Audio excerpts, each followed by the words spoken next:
Today's episode is brought to you by Blockfills, powering digital trading. The Federal Reserve just raised interest rates for what could be the last time, maybe not, who knows. And I'm here with Julian Brigden of MI2 Partners. Julian, you recently wrote in a note for MI2 that markets were on kind of a knife's edge. And I know you've got a lot of thoughts about how markets are kind of on a precipice right now. So what did you mean? In what way are they on the knife's edge? So, I think the big issue that I've got with Jack is there's an inconsistency between what equities are pricing and what the bond market is pricing. And the only way that is, something has to crack. So essentially, either the bond market has to be proved wrong, and we're not going to get hundreds of basis points worth of rate hikes. So we do we have a nursery rhyme in the UK, the grand old Duke of York. He kind of marched his men up to the top of the hill and he marched them straight back down again. So we don't get that. And in which case bonds are mispriced. So yields are going higher. Or alternatively, and maybe we're seeing nascent signs of that, the equity market is wrong. The equity market is going to come materially lower. And that's going to help tighten financial conditions. And we're going to see a correction in stocks. And in which case, fine, you can get rate cuts in that environment. But there's just a total inconsistency between these two markets. It is not possible for you to have resilient rising equities and rate cuts. I just do not believe, because of the way that this economy is structured these days. We talked about this, you and I, before, about hyperfinancialization, this feedback between equities and the real economy. I just don't believe that this is a consistent outcome. Something has to crack. And I don't think either of those outcomes are great. So there has to be a somewhat nasty surprise in either bonds or stocks. I think so, Jack. And the problem that I see is, and a lot of people don't understand this, right? So in a non-inflationary environment, which we've had for the last sort of 30 years, where inflation's consistently fallen, never really had to think about inflation. You always had to think about just growth, and in that context, you really think about real growth. So growth after inflation, okay? But in an inflationary environment, you have to think about real growth plus inflation, and that's referred to as nominal GDP. And nominal GDP is still growing at around 6.75% year over year. Now, the problem with that is that is way higher than anything that we've seen for the last decade. It's certainly way higher than a sort of the level that you'd expect to see in even a soft landing. I mean, the post dot-com bubble, believe it or not, economically was a very soft landing, but that saw nominal GDP at 1%, Jack, right? So 575 basis points lower than here, 5.75% lower than here. So the problem is when growth is this high, nominal GDP growth is this high, you have to kind of figure out where the mix is going to go. Is real growth going to be higher? Inflation comes down, and that's what all the bulls want. They're like, well, this is great. Inflation's dropping, real growth can accelerate because the Fed can be done. Okay, we'll put that on one side and look at that equation in a second. Or alternatively, real growth can remain very weak and inflation can remain high. Now, we know that's not a good equation, right? Because the Fed won't like that high inflation metric. But let's go back to the first bit. Very low inflation, high real growth to just offset, to fill that gap to nominal GDP. So let's take the most extreme example, Jack. Let's say nominal GDP stays at 6.75%. And tomorrow morning we wake up and CPI is 0. Okay? Jay Powell's dream. Yes, exactly. Well, I think every equity bull's dream. Here's the problem. Definitionally, if nominal GDP is 675 and inflation is 0, your real growth has to be 675 basis points, right? 6.75%. The problem is we have 3.6% unemployment. So if you go back and look at other soft landings, so for example, the early 90s or post the dot-com bubble, as we just discussed, at that point, unemployment was significantly higher. I think in the early 90s, it was like almost 6.5%. At this point of the cycle, in the early post the dot-com bubble, it was 6. So we had plenty of room to kind of run the economy hot, right? Run that real growth hot. We don't. We have 3.6% unemployment, which is almost a sort of 50, 60-year low. And so if we try and grow real growth at anywhere close to those numbers, right? Remembering that Jay Powell told us a year or so ago that trend growth was 1.75, trying to grow at 3 to 4 times that is just simply going to place too much stress on the labor market. A labor market, he said, he wants to see soften, right, where we rebalance demand and supply. And if you're trying to grow at 3 to 4 times trend growth, there's no way you're going to be rebalancing that equation. You're just going to be trying to demand. And that's simply going to feed through into wages and core inflationary pressures. And so what you're going to find is, sure, you can have headline inflation drop because we're seeing a big impact of base effects from energy and commodities. By the way, that's all going to start dropping out in the next couple of months and reversing, I think.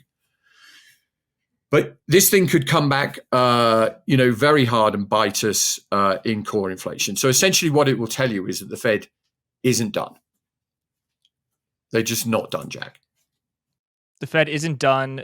The economy is running too hot, so the Federal Reserve has to raise interest rates more to slow the economy down, to slow inflation down.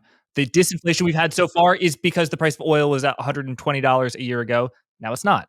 And that can only go so far. Yes. And so look, at a bare minimum, they can't cut in this environment, right? In a bare minimum, they just simply can't cut. And if things do not slow and they remain at 6.75 nominal GDP, irrespective, as I said, whether it's all growth and no inflation or all inflation and no growth, they may have to hike, right? I mean, this is the point. They would like, I think, to slowly grind it out. I think on our last call we talked about, or certainly on your podcast, we talked about this opportunistic policy framework where they hold rates higher for longer, right? They may not push them as high as you might have seen in other tightening cycles, so they don't really definitively kill the economy, but they have to force the economy into a period of uncomfortably lower growth, right? And potentially higher unemployment. And we don't have those metrics. And in fact, in recent months, the risk is once again, because we've got this resilience in the equity market, we're actually seeing what we were seeing nascent signs of weakness, for example, in claims, actually could be starting to reverse. So this economy could be starting to re-accelerate again. And that's just not allowed, Jack. Why does the stock market have to not perform well? Because interest rates have been rising, for over a year, but since October they've continued to rise. The pace of hikes has slowed down, but interest rates have continued to go up, and the stock market has been in what's now being called a new bull market. Woo! I want to know if you think it's a new bull market or if that's just a term. We've written for a number of years that unfortunately stocks no longer have any sensitivity to interest rates. In fact, the correlation has become negative. And it started to go negative early post the global financial crisis, where we introduced QE. So essentially, stocks don't care about rates anymore, right? Sectors within the stock market care on a relative basis, Jack. But the broad market, the level of the broad market is simply set by liquidity. And we saw the Fed start to do QT at the start of 2022, and we saw stocks fall. But as we moved into 2023, we know things got a tad more complicated. Yes. Firstly, Treasury decided to run down their checking account. And now, somewhat suspiciously, they've decided to refill the whole thing from the bill market, which doesn't really affect broad liquidity. I'm not going to go into the mechanics, but people need to know that. Yeah, it's like if the government is a parent and the private sector is a child. If the parent is spending a lot of money running down its bank account, the child's going to get a lot of that. You know what I mean? Yeah. And then the parent is funding itself now with very short-term obligations, so it's borrowing on like credit cards rather than long-term loans. Yes. So that's sort of deadened that bit, but we also know that we had to bail out the banks, SVB, and that led to a short-term bump in the Fed's balance sheet. So the net effect is that really for the last 18 months, the net liquidity in the economy has gone nowhere. And that's why while the equity market is off its highs in broad terms, like market cap, not individual sectors, is off its highs, it really hasn't cratered.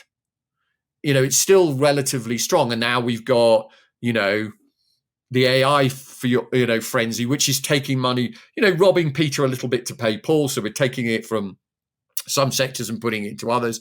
But the broad market is still staying quite elevated, Jack. And it is staying elevated at a level which would suggest a slowdown, right? Some sort of softening, but not real weakness, and arguably not enough. And I think what we're seeing now in the real economy, and this goes back to this issue of hyperfinancialization, and maybe I should clarify what I mean by that. Hyperfinancialization, we use the term to explain the feedback between equities in particular and the real economy. So logic would dictate that if you think about the relationship between the two, it's probably you should say, well, the real economy should lead what happens in asset markets and the equity market. It should be, the level of profit is a function of how many people have got jobs, pricing power, et cetera, right? That should dictate revenues in the equity market. The level of inflation should take bond yields, et cetera. But in the US, unfortunately, that isn't the case. In the US, actually, it is the level of the equity market that feeds back into the real economy via the behavior of CEOs and company executives. So the minute they see their stock prices under pressure, they start to fire people, they start to cut down capex and spending and so on and so forth. And that obviously was the case last year, right? And that's why we started to see all those headlines about layoffs in Silicon Valley, right? Well, because tech stocks got crushed. But what happened in December? Tech stocks and broad equities bounced. And what have we subsequently seen since then? Well, all those layoff announcements have disappeared. No one's really laying anyone off anymore. The demand to hire AI consultants is very high right now, I bet. Yes. And now, ultimately, 5 years from now, maybe AI will have replaced all of us, Jack.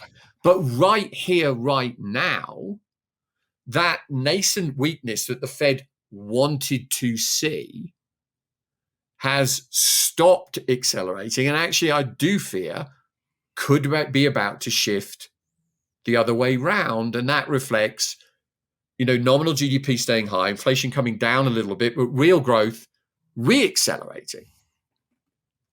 Right. So the economy's too hot, even though real growth, inflation has come down. It's all because nominal GDP is still high. Yeah. So there has to be a tightening either in the bond market or in the equity market.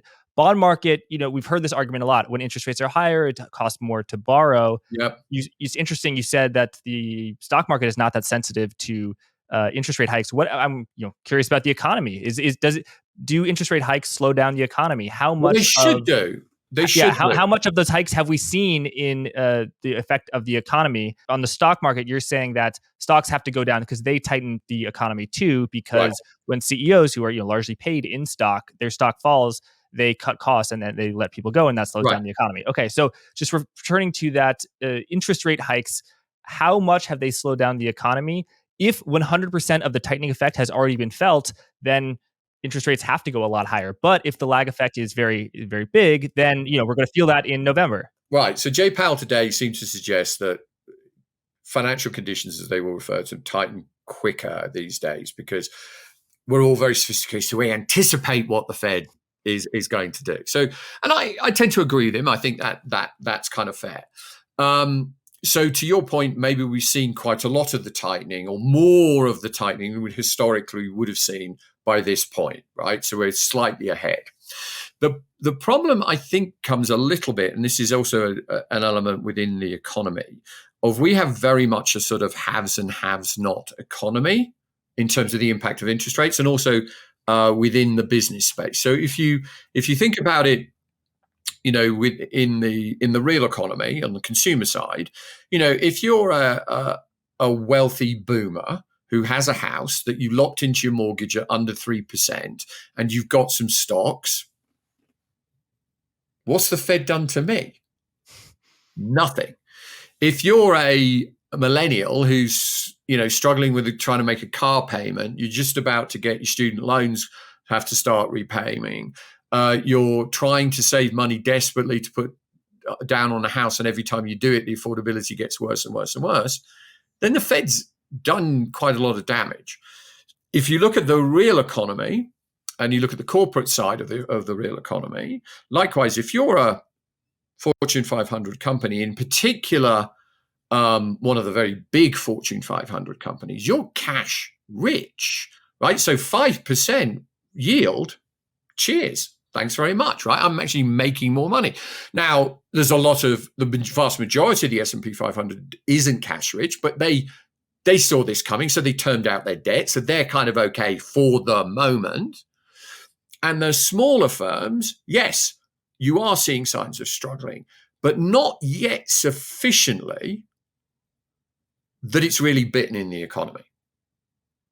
Right? What you really need to see is you're going to have to do much more damage to the mom and pop side of the economy so that they stop ordering from Microsoft, so they stop getting all their data stored on the cloud or something like that, right? Something you've got to do hurt the smaller side of the economy, the rate sensitive side of the economy, which is narrower than it historically would have been, much, much harder.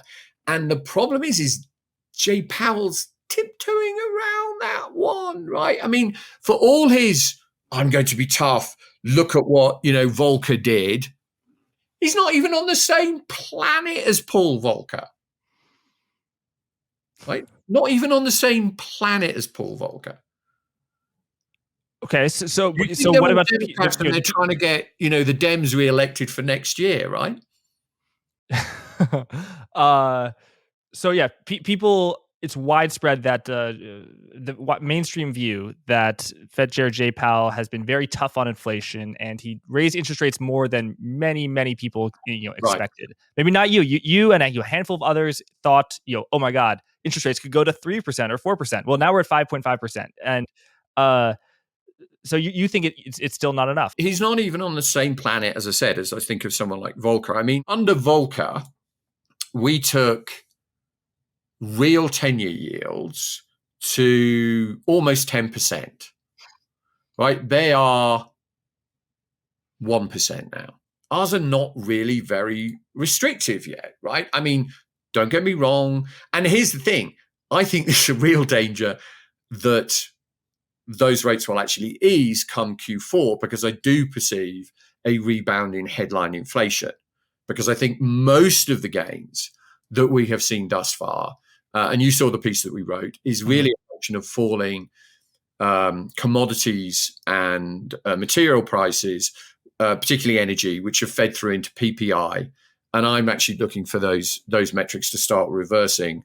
PPI in particular, probably next month or the month after. PPI is producer price index, how much companies are paying for inflation. Consumers is how much CPI, how much consumers are paying for inflation, and they can, companies pass them on to consumers, or at least in America, right? Well, yeah, I mean, this is the thing. This is the lovely thing about what we did post-COVID, right? Not only did we get this, cost push coming through from commodity prices and supply chain disruptions, but we gave everyone the ability to pay those prices because we gave them an enormous quantity of money. And so this is why, you saw the sort of dissatisfaction of consumers explode, because they were paying those prices. But the best thing is they could pay him, Jack, because we gave them all this money. So what did it do? What happened is American corporations took their fist, shoved it down the throat of consumers into their back pockets, literally ripped their innards out. And we were left with this situation where people could pay it. They don't want to pay it. I mean, you and I probably travel probably more than most. I mean, airline prices are obscene. But people are paying it. They're like, hey, airline, Delta, take my innards. Take my innards. 3,000 for coach. Sure. Let's do it. Yeah. New York to Vail, $1,000. Fine. Look, I mean, so we have given that. Now, can that continue going forward? I think you are starting to see some signs on the peripheral of companies, and there was a story on Bloomberg today, and it's something that we've noted, companies running into problems because they've all done this. They've all decided, we want to try and maintain margins. We want to try and maintain that profit. So if we sell a little bit less, that's okay. Right, we'll just jack up prices. Our prices will go up 10%. Our profits will go up 6%. We'll just sell 4% less units. And there's more signs that that's getting stressed, that consumers are going, no, right? But the problem is if the labor market doesn't soften a lot more, the risk is that in itself, that weakness, that will prove transitory. And certainly if wages start to, and they're now above inflation, right? So real purchasing power is rising again. Then this weakness will prove transitory, and the Fed will be looking back here in Q4 and going, what? Inflation's bounced from, let's say, 2 to 4 again, and we've still got accelerating PMIs, or we've still got accelerating GDP, and all that sort of nascent weakness that we were seeing in the labor market. Claims are falling now? Whoa, hold on. Right? A recession in 2023 was, maybe it's fair to say, a mainstream view in the fall of last year. And it was my view, in fairness, Jack, and I still think it is a risk. But the only way that we get it now, it looks to me, is if stocks correct quickly. If they don't, Jack, and that tightens financial conditions, if they don't, and God forbid, even though this is absolutely not my base case, they somehow find liquidity from elsewhere in the world to continue this sort of miraculous levitation, then I'm afraid that growth labor market will remain robust. Nominal GDP could even accelerate. And then the Fed is not close to being done. And either they will have to grow a pair and really be prepared to hike rates significantly further, or the bond market will have to do it for them. So S&P 500 to 5,000, again, that's not your base case, but if it does get there, and by the way, it's I think 4,500 now, how high does the Fed have to hike rates? It just hiked them today to 5.5%. Well, by my calculations, even if we assume a relatively benign policy environment, right? So this isn't Volcker, right? This is a newer kind of Fed that's going to try and trade off the absolute level of rates for how long they hold them there, Jack, right? So to go back to what I refer to, this opportunistic disinflationary policy framework, by my framework, the spread between nominal GDP and Fed funds is still 200, 250 basis points too narrow. Now, if stocks rise to 5,000, nominal GDP isn't falling. So another 200 basis points on Fed funds. I mean, that sounds outlandish, and I don't think we would go there. I think in the process something would break, but you kind of see the dilemma, right? Yeah, so the current market expectations are today's hike was probably the last hike. There's probably not going to be a hike in September. If there is a hike, it's going to be in November. That's maybe a 30% chance, and then we're done. So 60 or 70% chance today was the last hike. You don't buy it. A lot, right? Yeah. Yeah. And then we cut a lot. And you don't buy it. I just don't see how that's possible with a rising equity market. And that's why I'm saying things are on a knife edge right here, right now, Jack, right? Either equities have to correct. And as I said, they look very stretched. Earnings are not supporting valuations, even of these very high flying stocks, right? Is Apple really going to be able to blow it away, or are we going to see, another disappointment and then further correction? So stocks look vulnerable. I think they should go some way to tighten financial conditions in the next few months, particularly as we move into the autumn and inflation stops improving at a bare minimum, right? But if they do not, Jack, then bonds are certainly, the assumption of rate cuts is farcical. I'm going to tell you about Blockfills, a crypto trading solutions and financial technology firm. Since its launch in 2018, Blockfills has been ushering institutional investors into the digital assets marketplace with their array of services. Providing liquidity as a service, prime lending, their prolific over-the-counter desk, as well as their industry-leading SaaS suite, which includes the robust and sophisticated front-end trading platform Phoenix, as well as the all-encompassing trading order management and risk management platform Vision Crypto Cloud. The Blockfills SaaS suite simplifies all aspects of the trade cycle by combining robust technology with turnkey solutions to power digital trading. So visit blockfills.com/open to begin your onboarding process today. Thanks, and let's get back to the interview. It's often quite normal for stocks and bonds to trade inversely. So if stocks rally, bonds don't do well. If bonds do well, that's when equities suffer. Last year, where stocks and bonds sold off together, that was actually quite rare. So if stocks do okay, then bonds have to do really poorly. But I'm saying, which do you think is more likely? Stocks do poorly or bonds? So just to pick up that point about quite rare, it has been quite rare since we had the disinflationary shift that Greenspan introduced in the late 90s, right? That the Fed became more concerned about inflation, deflation, right? Prior to that, actually, they always used to sell off together or rise together. Prices, this is not yields, right? Bond prices and stock prices, not yields. So that's what happens when you get inflation, right? So which one takes the strain? I mean, this is the really tough question, Jack. I mean, I have clients who are basically betting on both of them going down, right? So you have a short in the equity market and you're betting that bond yields are going up and bond prices are falling. And the reason they do that is it lowers the correlation and the risk of that position, so they can run a bigger position. It offsets it somewhat, right? And you don't kind of have to make that choice. So you're playing both against one another. My gut is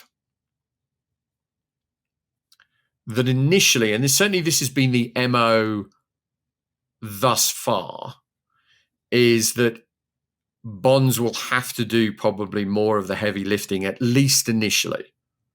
So it'll be weakness in the bond market, which will feed through, and we talked about this before, either to credit and then into stocks. Might be wrong. I'm not placing the bet particularly yet. We're running very, very little risk here because it has been quite hard to try and play this. So I'll be waiting for price signals from the market to give me the clues to which one to push. If I start to see breakdowns technically in equities, I'm more than happy to jump on that baby.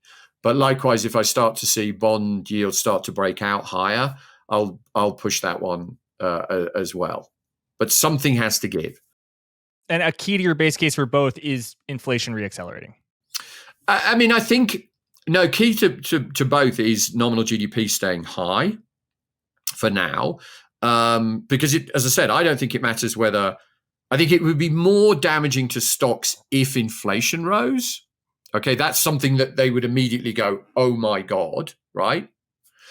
But actually, for the bond market, if you started to see real growth reaccelerate and employment metrics, what nascent signs of weakness we have seen in the labor market start to come off again, Jack, so labor firms up again, or, ISM reaccelerate, right? The PMIs start to reaccelerate. I think that would probably, the bond market's more cognizant of that type of metric than the equity market is, at least initially. Yeah, tell us about, why do you think the mainstream recession call, that we would have a recession in 2023, why has that been wrong?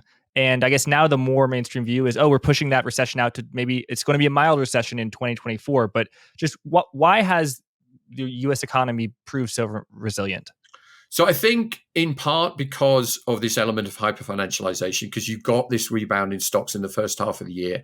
And now that is manifesting itself into the real economy through this behavior of CEOs, right? We're not seeing the layoffs that we should have seen, right? If stocks hadn't rallied, Jack, because we hadn't pumped in more liquidity, or we'd managed to actually drain some net liquidity out of the system, stocks would be lower, CEOs would be firing people, all the recessionary calls would be correct. So I think that's one element. And the second one is we've got ongoing fiscal spending, which is keeping the real side of the economy going. It's keeping consumers perhaps a little better supported than we thought was going to be the case. I think those are the two factors that I see. I do think, however, that there are, I find it very hard to believe it's a sustainable rebound in growth. Third point is this difference between the haves and the haves not, right? There are certain parts of the economy that are just much more resilient than have typically been the case, right? Because typically, as I said, at this point, you would have had lower stocks, so CEOs would have been responding. Lower stocks would have fed through into wealth effect for the very wealthy, right? They would not be spending because they'd be seeing their portfolios drop. So they wouldn't be going to, Louis Vuitton or ponying up for a new Merc, right? Or buying a new house with equity gains, right? So all of those factors would have come through. They're just not yet. But when you look at the structure, there's no question that credit to a certain sector of the economy is tightening. We know that commercial real estate is a disaster. All right, it's a known unknown, so it's not quite as shocking to the system as before, but it isn't good, right? It is going to be a net drag on economic growth going forward. It definitely was good. Julian, take us back 2007, late 2007, 2008.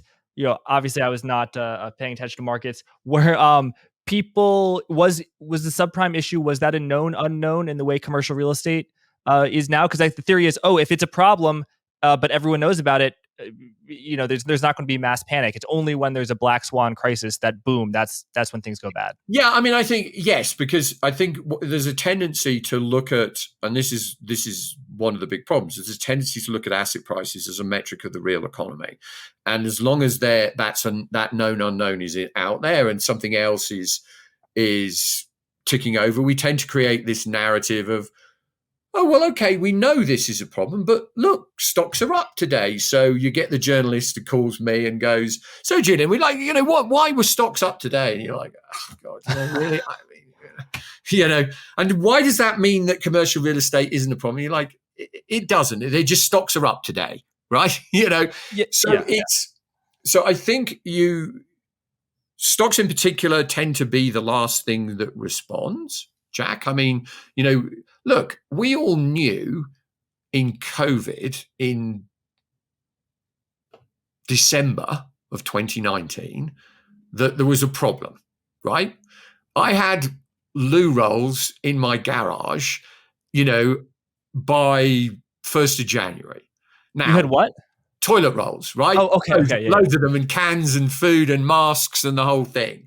Now, I questioned the logic because I spoke to friends of mine in Hong Kong and went, is this gastric? Do I really need 500 toilet rolls? And they're like, not really, mate, but that's what's selling out. So I suggest you get some. But we knew that was coming. But the equity market chose, and the bond market was moving accordingly, and the dollar was moving accordingly, and commodities were moving accordingly. But equity markets did their classic kind of see no evil, hear no evil, until it really hit home. And so I think a lot of that is to do with equities of these days are propped up on liquidity. And until the shock factor is sufficient to kind of shift that liquidity movement and out of equities and into bonds in sufficient size, they don't care. They don't care. So I think things are slow in that sense, Jack. I think things are a little slow to react. And that's kind of what you got, to go back to your question, in 07, 08, right? We kind of saw these things breaking. We didn't think they were a problem. Clearly, they turned out that was wrong. So we will see. Right? I think as I said, I'm looking at equities and thinking, they are very stretched. The earnings aren't supporting these valuations. We have got stretched versus underlying liquidity metrics. And so they should correct, and that should help to tighten financial conditions. I'm just saying, if they don't, and God forbid to your scenario, they go to 5,000, then don't expect that to be a benign outcome. Something else will have to do the tightening in the real economy, because we will not slow down in that scenario. The risk is we will re-accelerate. Do you think that the bond market is still the smart money, the equity market is the dumb money? That's the conception that you referenced earlier. And I actually think that the price action of January, February, March 2020, as you said, it perfectly encapsulates that kind of a traditional view. But the bond market was so wrong in 2021 and in 2022. I mean, it went from the 2-year went from basically zero to above 5%. And the equity market actually has done a little bit of a better job, kind of sniffing out disinflation. And as it was rallying, people were saying, "Why is it rallying? Why is it rallying?" And now we're seeing the earnings, kind of the mini earnings recession of last year for tech is kind of getting a little bit better. So is equity still the dumb money and bond is the smart money, or is bond market smart money too? I would say that the bond market has some of the more sort of thinking investors in. There's a lot more that you can do in the bond market, because you can trade the shape of the curves, you can do all these sorts of things. So I think it's a more nuanced market. I think, unfortunately, the bond market's been slow to take on board this idea of and I think broadly investors, I mean, even equity guys, right? If you listen to some of the traders now, they will admit that it's really about liquidity, right? But if you listen to the analysts on TV, they're not going to say, what I do doesn't really matter anymore, right? I can pick Apple and that would be a good stock pick. But the fact that Apple's done what it's done is really a function of the Fed having pumped in, trillions and trillions of dollars worth of liquidity, right? Because without that, Apple may have been the best ant in the pile, but it wouldn't be the behemoth that it is today, right? So I think, there's a lack of honesty in the equity market. But I think the big thing that the bond market got wrong this year is that they looked at things like SVB and they assumed that the world worked in the way that it used to. So in other words, rates and credit would tighten financial conditions.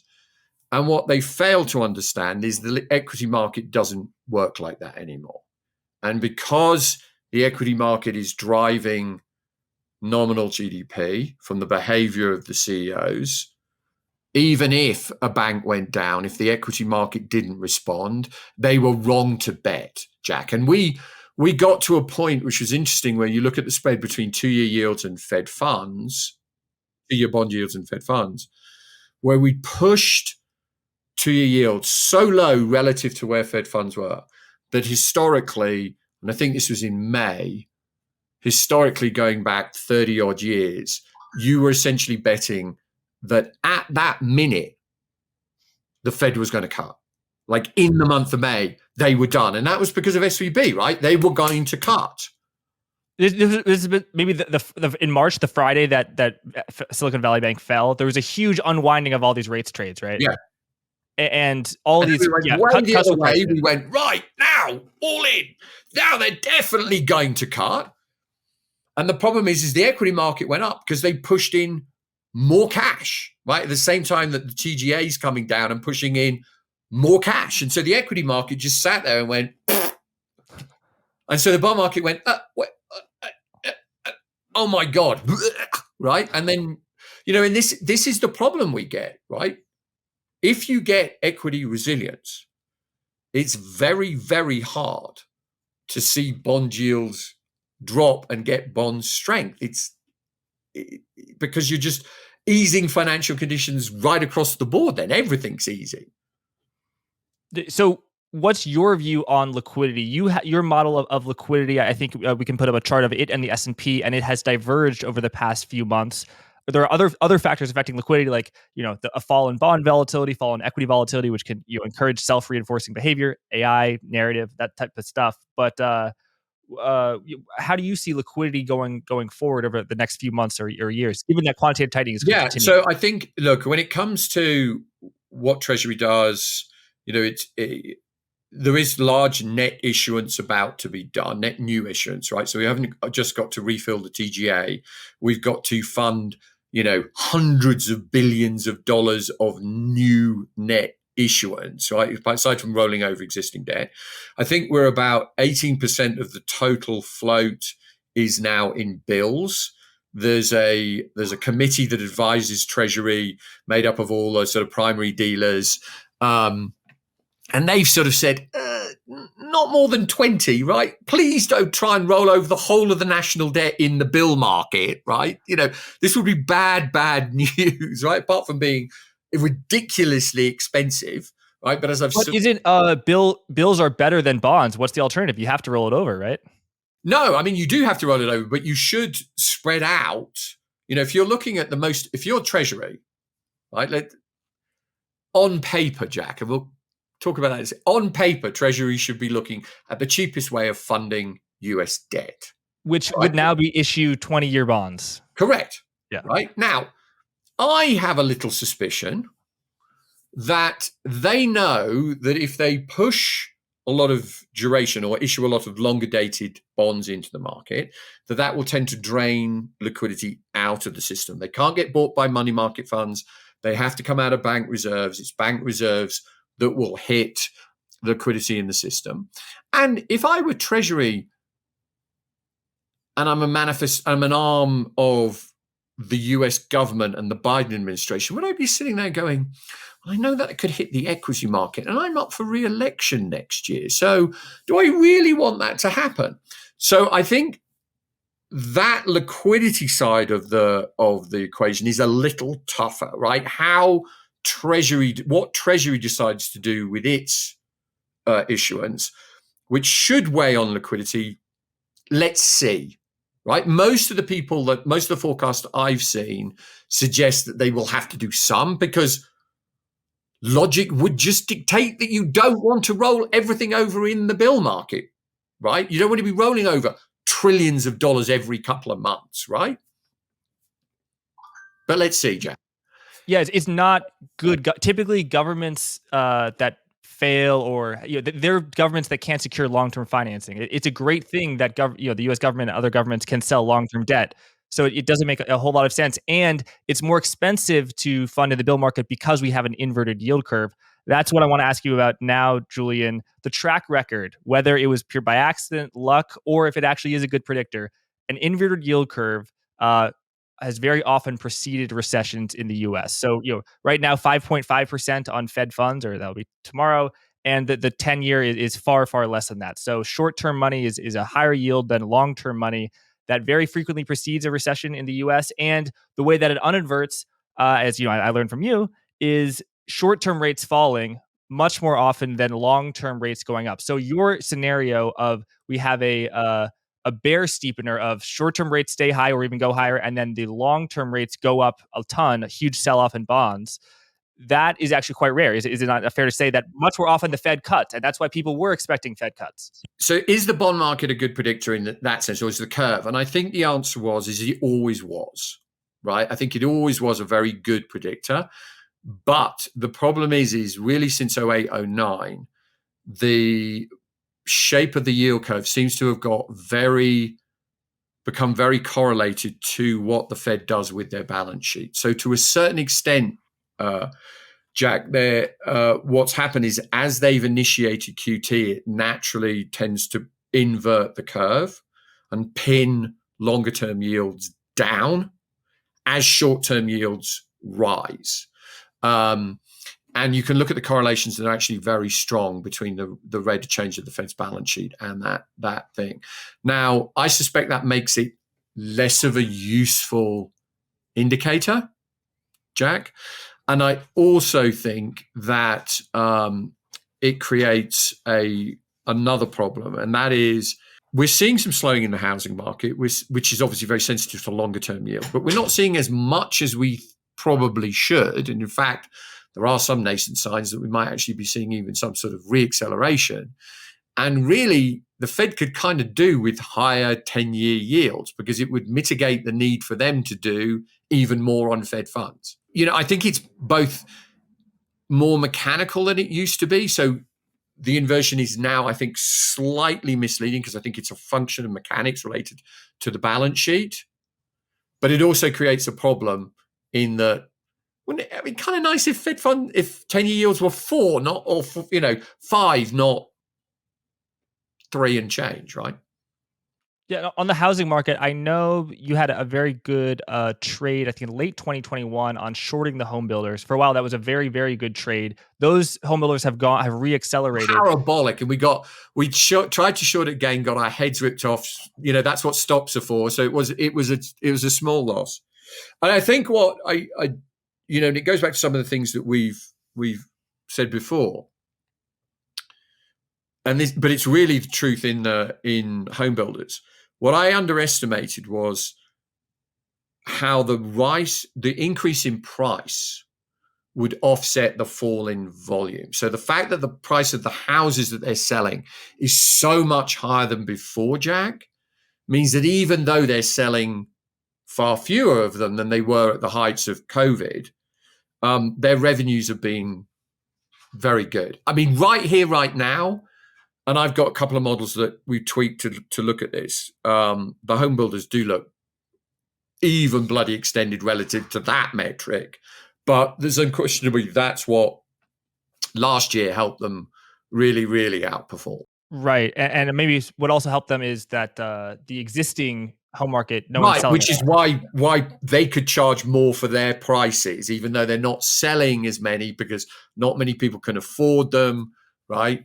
So if you look at new home sales, they're down, right, quite materially down from where they were in 2021, and even in 2022.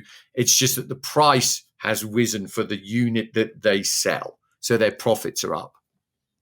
Yeah, I mean, it's just amazing how some narratives that seem so ironclad don't play out. Like, who would have thought that the home builders would have been on bottom? And the other thing is, rising rates are supposed to be good for banks, right? And rising rates hurt technology stocks and they help banks. Yeah. Nope. And look, that's why, look, at the end of the day, you can have these views on macro, but one of the strengths I think of that I like to think we have at MI2, it doesn't always work, right? We get stopped out of trades and think we get things wrong, is that you have guys who look, who are traders, and it's what we got in the team, guys who ran portfolios and big portfolios at funds and so on and so forth, who look at price action, right? And might say to me, Julian, and I know you think that's what's going to happen, but it isn't happening now, mate, so we can't put the trade on. Right? Or if we do put the trade on and we're wrong, you always have to have a stop. Yes, and that's one thing I like about what you do at MI2 as well as Real Vision Pro with RAL is you have specific stops. So, for example, your home builders call, it actually worked out well. Like when you got bearish on home builders, if you had a short position then would have made a lot of money, but you just got stopped out. And so you're actively reflecting that because a lot of people are saying, "Oh, look at this tweet I made in December of 2021."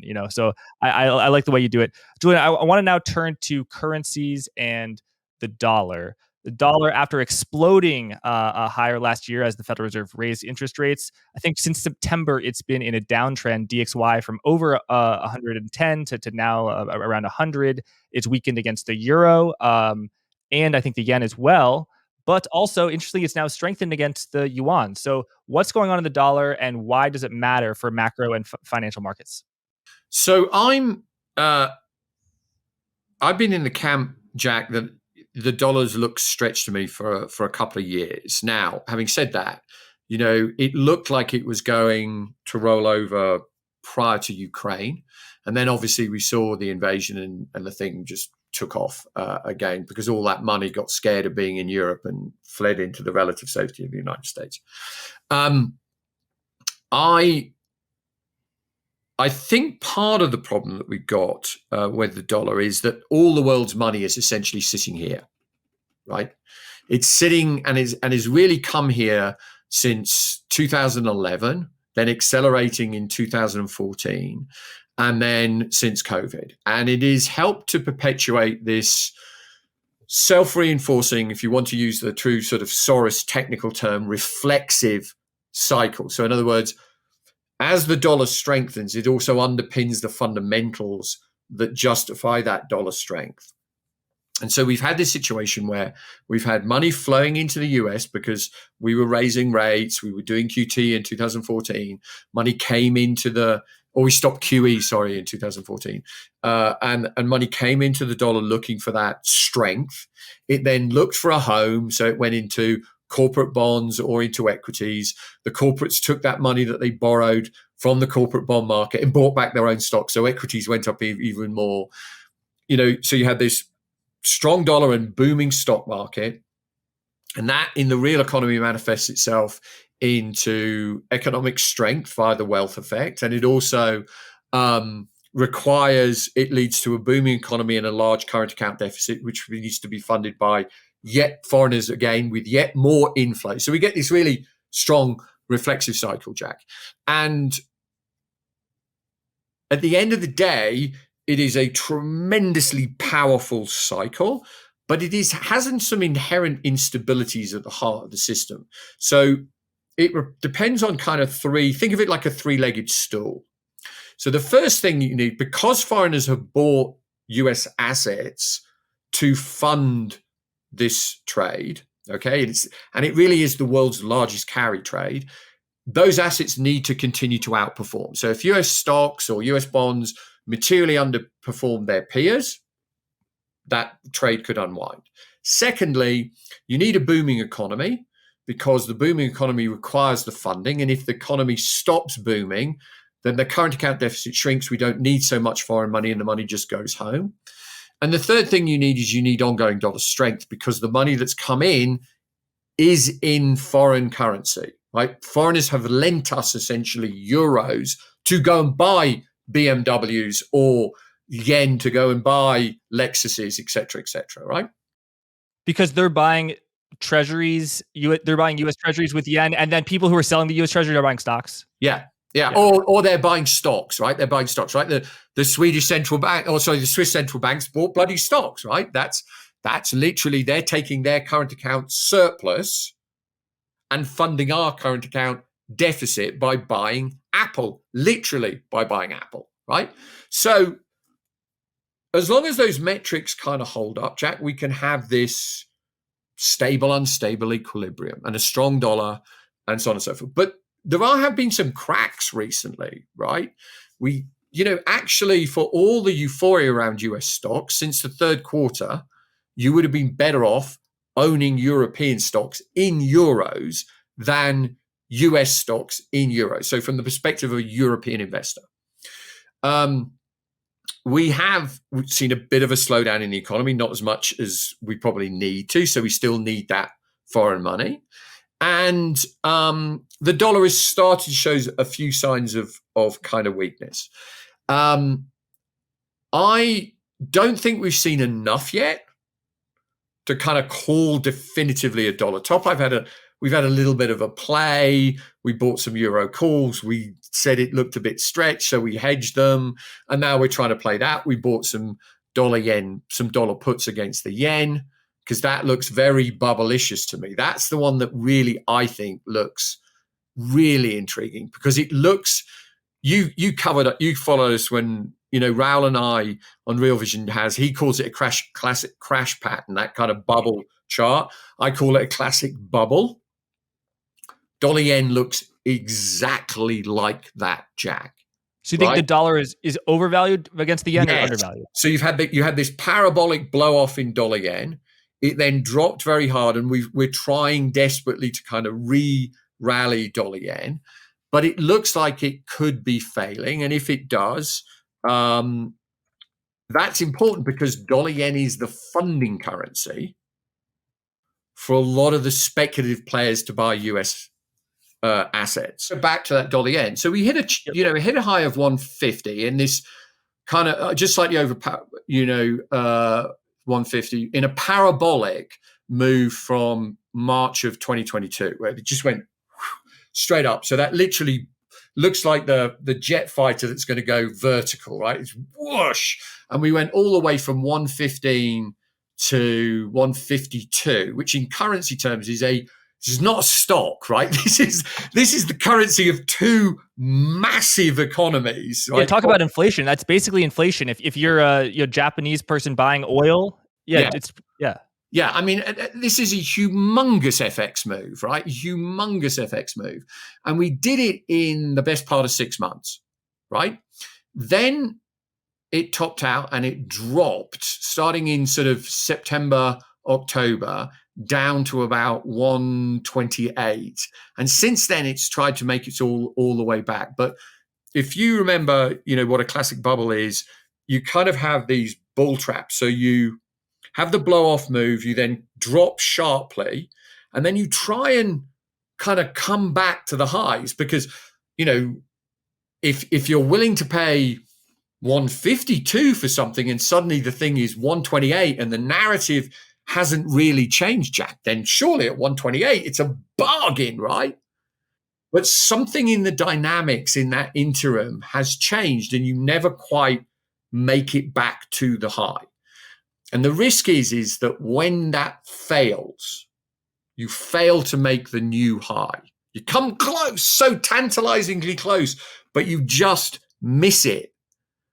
That's when the bubble bursts, because that's when investors go, I'm done. And this chart looks very similar to the NASDAQ, and it should do, because my suspicion is lots of professionals are borrowing yen, leveraging themselves up, because yen is super cheap and the BOJ isn't going to raise rates, right? So I could fund myself in yen for virtually nothing. I can convert it into dollars. I can go and buy NVIDIA, and I can make a fortune, right? Because NVIDIA is going up. I'm paying nothing for my borrowed money. But the problem is that's, to go back to this, it's an unstable, stable equilibrium, because if NVIDIA doesn't go up, then that trade doesn't work. But also if the yen goes up and dollar yen goes down, then those monies that you borrowed, that actually starts to rise in value, and you owe more money to pay it back. And that's where things could get kind of ugly. That interest rate differential is really interesting. I think it's interesting that the really sell-off in the yen started in March of 2022 when the Fed first started raising rates. So if the Japanese rates were basically at zero, or nominally negative, and the Fed was basically at zero, nominally positive, now the Fed is at 5.5%, and you're if as a fixed income investor, you're getting paid so much more. Park it in the dollar rather than the yen. So. But you're taking the currency risk, Jack, right? So if the currency moves against you, that 5%, it doesn't take much for an underlying move in the asset to wipe out that rate differential. Let's think about this, right? So you're earning 5% being invested in dollars, right? As a Japanese investor, or as a hedge fund borrowing yen and buying a dollar asset, right? You're earning that 5%. But if dollar yen drops 6%, right? You've wiped out all of that carry gain, right? And God forbid it drops 10%, or God forbid you're leveraged, right? It really doesn't take that much to wipe out that carry. That's the point. And we know in the fixed income markets, bond markets, no one's ever leveraged, right? Especially in FX, right? I mean, it's one of the best things with FX because you had sort of heavy levels of leverage you could take. Yeah, I could totally see that. So many people borrowing yen, buying US dollars. It's a super crowded trade. You have a really fall in the dollar against the yen.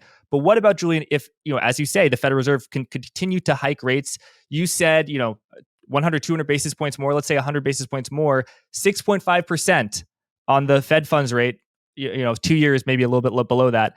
The Japanese 2-year is yielding 0. Isn't that still kind of a structural bear case for the yen against the dollar? Should be, but here's the issue, Jack. I think at that point you need to, and this is where it gets quite complicated for non-FX people, because we always talk about the value. Lots of people talk about the value of the dollar. People who aren't FX people by training.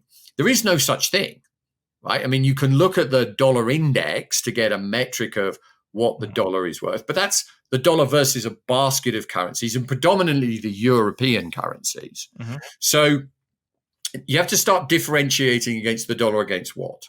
So in an environment where rates went up another 200 basis points, I could see the dollar doing extraordinarily well against quite a few currencies, particularly some emerging markets. Let's say it could do very well against some of the commodity currencies because you'd expect it to hurt global growth, right, which would hurt commodity currencies.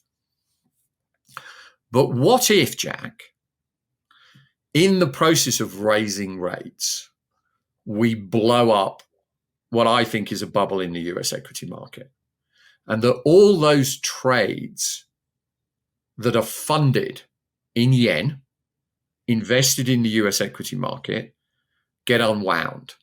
Well, actually, what's going to happen is, while the dollar may go up against the Aussie dollar or the Canadian dollar or the Chilean currencies, it may fall against the yen as that carry trade is unwound, right? It may fall against the euro because the Europeans have been the ones who predominantly put money into our equity market to fund our current account deficit. So you could get these big movements in the dollar between currencies.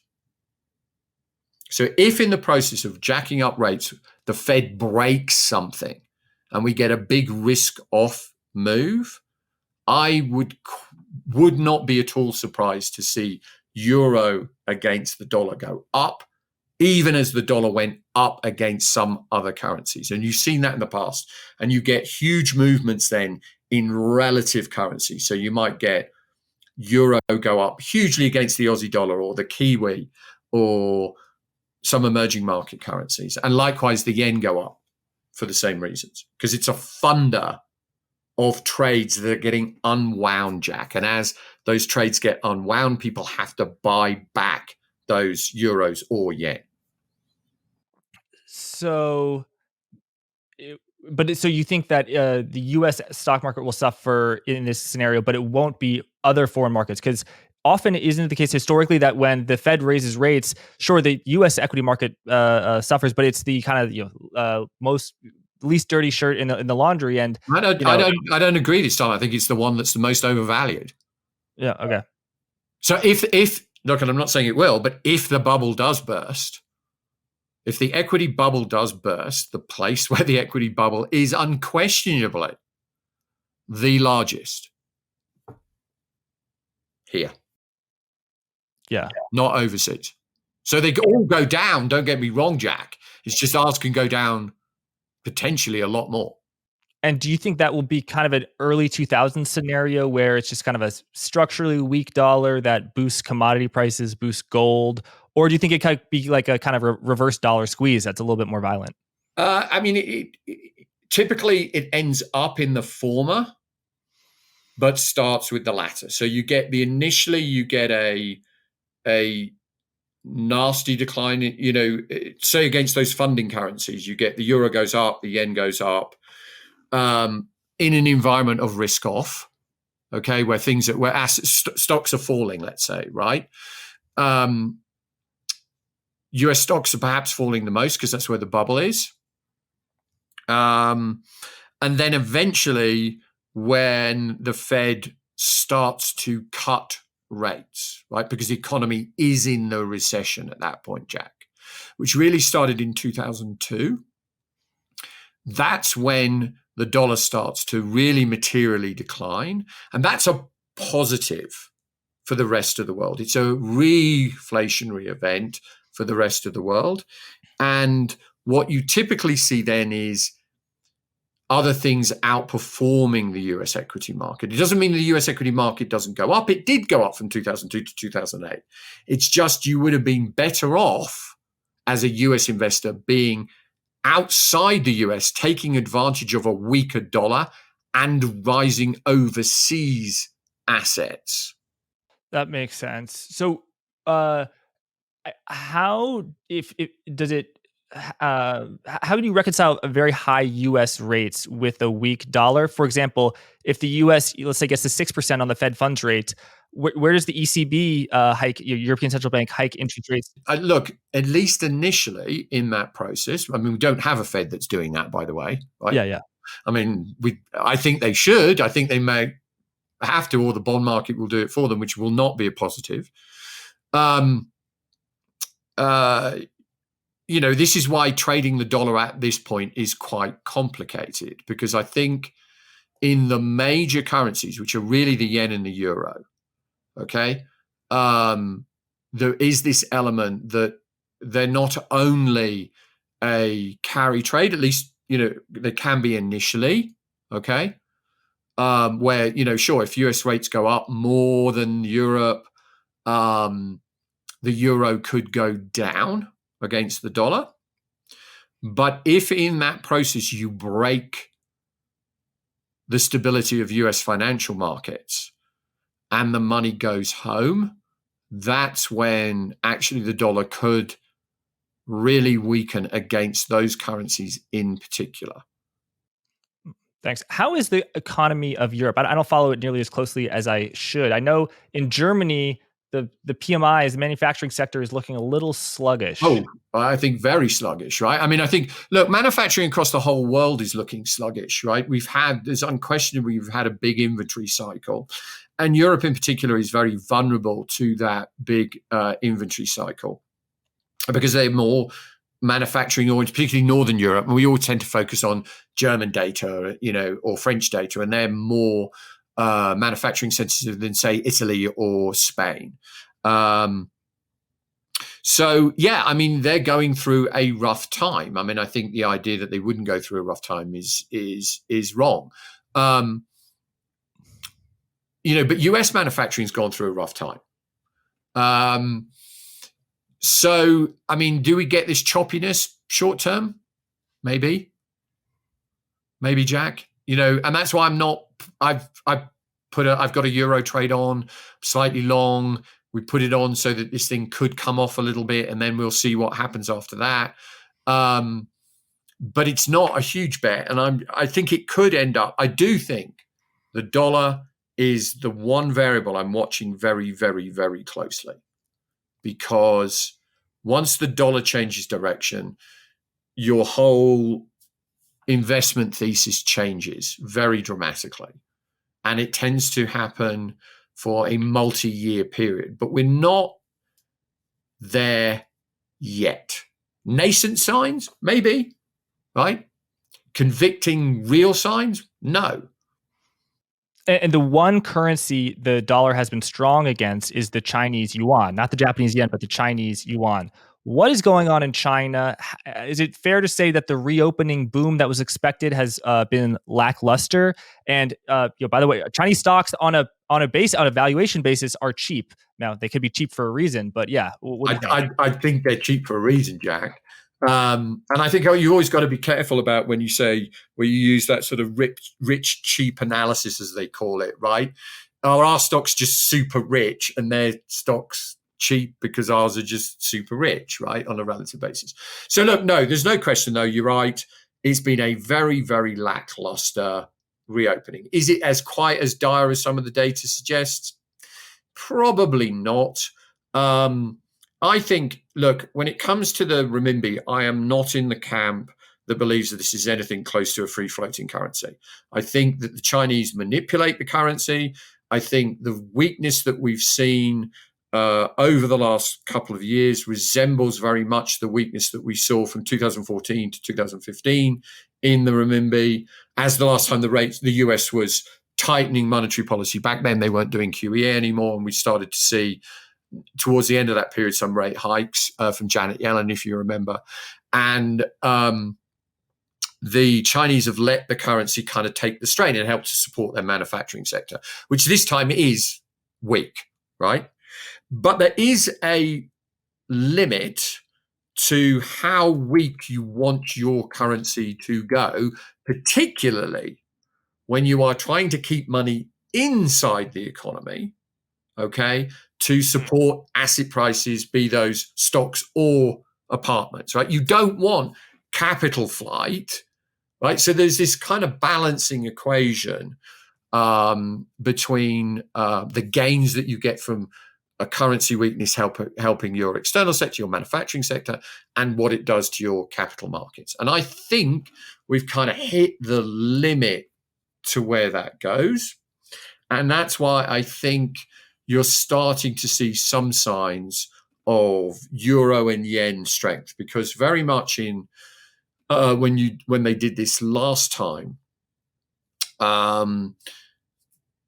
when you saw a devaluation in the currency, it got to a point pretty much exactly the same levels as we got to this point, and then they stopped the currency weakening against the dollar anymore, and the burden of the weakening to help their manufacturing shifted to the euro and the yen, and both of those rose against the renminbi, and the dollar didn't really go anywhere anymore. So I think, and I, as I said, I think they manipulate this, Jack, essentially because their reserves are so enormous that, and I don't want to get overly wonky here, but essentially, please do.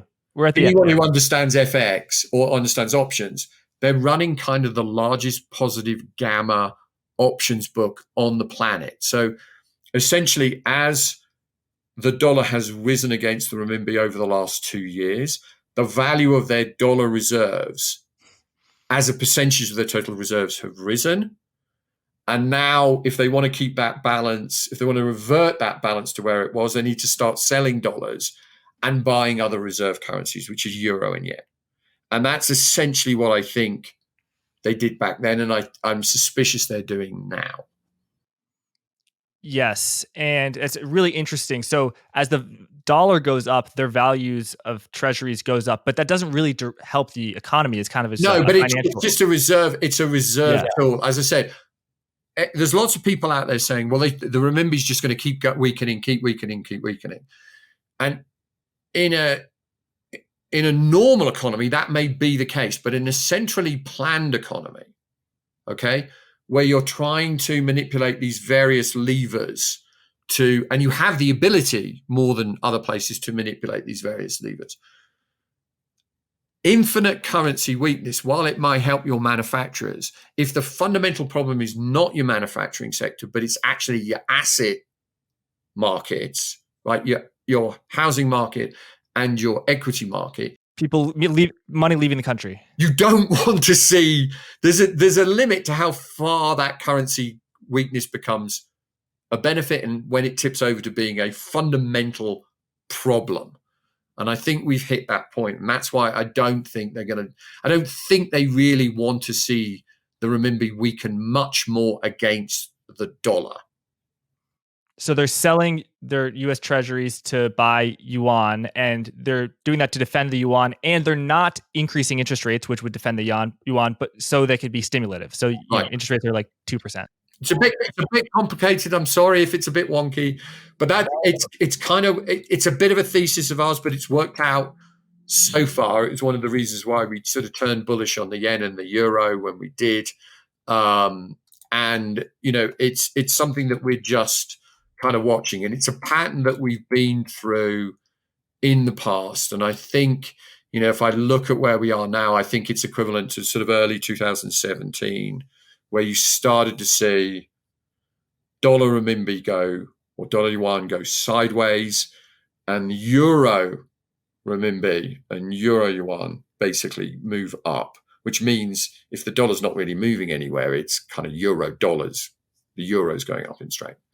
And that's one of the reasons why we're slightly bullish. It's a bit more mechanical than anything else. Final question. It's a mechanical question. Is do you think that interest rates will stay at zero for the Japanese yen? Bank of Japan, new governor. Some people said, oh, they're going to raise interest rates. They raised the bands a little bit for yield curve control. But I mean, it would have to be one of the very few central banks, if the only one, that still has interest rates at zero when inflation is going up. Admittedly, it's still low, but yeah, when are we going to see a positive interest rates? So we follow Japan very closely. We write this thing called the Japan Update. We've got a couple of people who look at it who've been doing it for 30 odd years.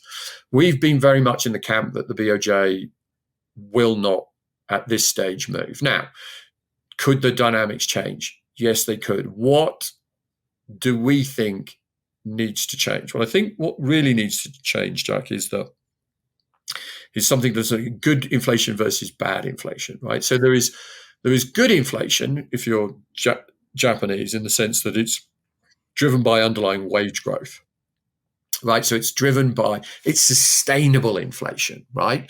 And remember, they're still worried about deflation to some degree. It's sustainable, so it becomes self-generating. So wages are rising, the economy's booming, consumers are buying, et cetera, et cetera. And we haven't seen that in Japan for like 30 years, right? They have these run-ups where it looks like we're going, wages are really going to take off. But actually, if you look at monthly earnings, which is the series that we tend to follow, hasn't really sustainably moved above 2%. You get some big pay settlements, but they tend to be these classic Japanese thing where they pay bonuses, right? They give you a bonus, but that, you go, oh, okay, I've got a bonus. What am I getting next month? It's not a raise, it's a bonus. You're not getting another bonus, right? So it doesn't create that sustainable metric. And I think this is why they look at the inflation, which has mostly been caused by energy and food, as bad inflation. It suppresses underlying consumption. And I think until those dynamics start to materially change, don't get me wrong, could they tweak the band here or there? Maybe, maybe. But are they going to get Fed type religion or ECB type religion? No. There we go. Well, Julian, thanks so much for coming on Forward Guidance. People can find you on Twitter at JulianMI2. Where can they get in touch with you or your team to learn more about MI2?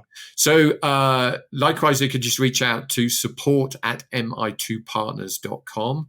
And that'll get us either, if you want to think about subscribing to the Real Vision stuff that we do with Raoul, which is more, retail orientated, or the institutional stuff from MI2. Wonderful. Julian, thanks so much for coming on, and thanks everyone for watching. Cheers, Joe.